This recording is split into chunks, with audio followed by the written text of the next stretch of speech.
Good day and welcome back sa ating channel. So ngayon is April 8 and ngayon lang ulit tayo nakakapag-vlog kasi medyo busy. So ayun, 3 weeks din tayo hindi nakapag-vlog and mag-upload na tayo ngayon kasi para mag-update sa ating mga isda. So ayan. So nilipat ko na pala yung lahat ng albino blue topaz dito sa isang ref tub nung nakalagay to dito. Yan, so yan, nilipat ko na siya dyan and okay naman sila. So yun nga pala, yung mga kabumba na yan guys, or yung aquatic plants na nasa ilalim na nakikita nyo is binibenta ko lahat yan kasi medyo madami na eh. Actually yung iba yan, yung yung green is galing yan sa kabilang tub or ref tub. Nilipat ko lang dyan kasi nga danyos yung nilagay ko doon and nagiging crowded na sila dahil sa kabomba.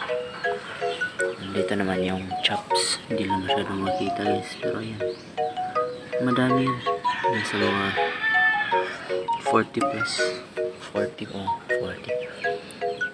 and yan dito.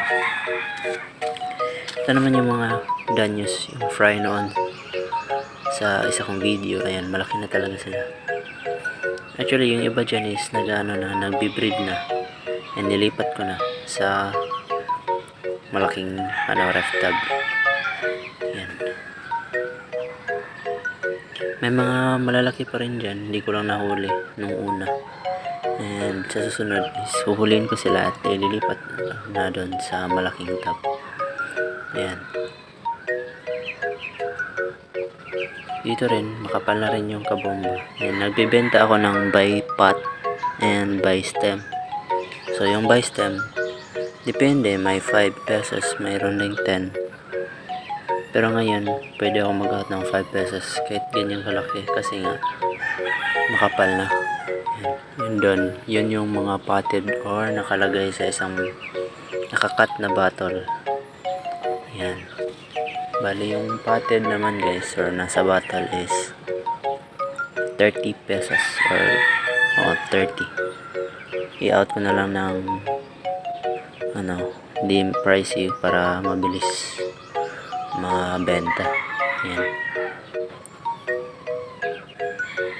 may nag-inquire na rin sa akin pero yun nga, mamayang hapon pa siguro kukuha siya, pero by stem ata yung bibili niya.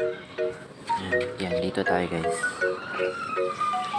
Ito naman is anak ng albino blue topaz or EBT. Actually konti lang yan guys, nasa mga 10 pieces lang ata yan. Hindi ko alam, isang babae na kasi yung bumuga. Ayan, and yung update sa ating gapi, may mga buntis na yun guys. Yan o, juvie size ko lang yung iba, pero yung babintis na. So napapansin nyo guys, yan, so napapansin nyo may mga green danyos dyan. Yun yung yan yung na-breed ko nung last video ko. 3 weeks na sila yan, malalaki na guys. Yan,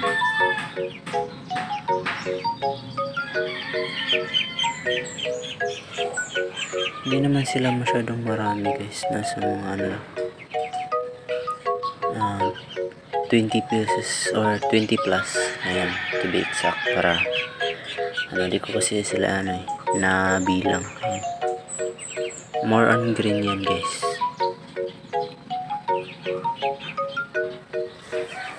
And dito naman is wala tong laman. Dito yun galing yung mga anak guys. Nilipat ko na sila sa malaking tub para mabilis silang lumaki.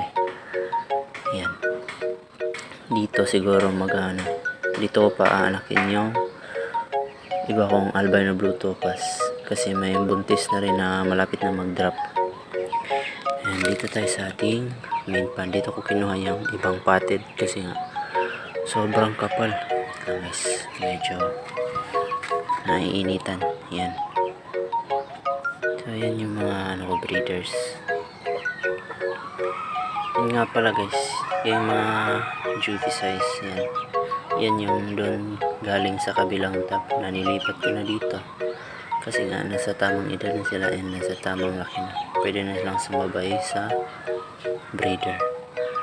Yan. May isa lang yung yung katawan. Parang nabalik ko. Hindi ko alam. Siguro sa paghuli. Kaya sa susunod, dadaan-daanin ko na yung paghuli sa kanila para iwas na rin sa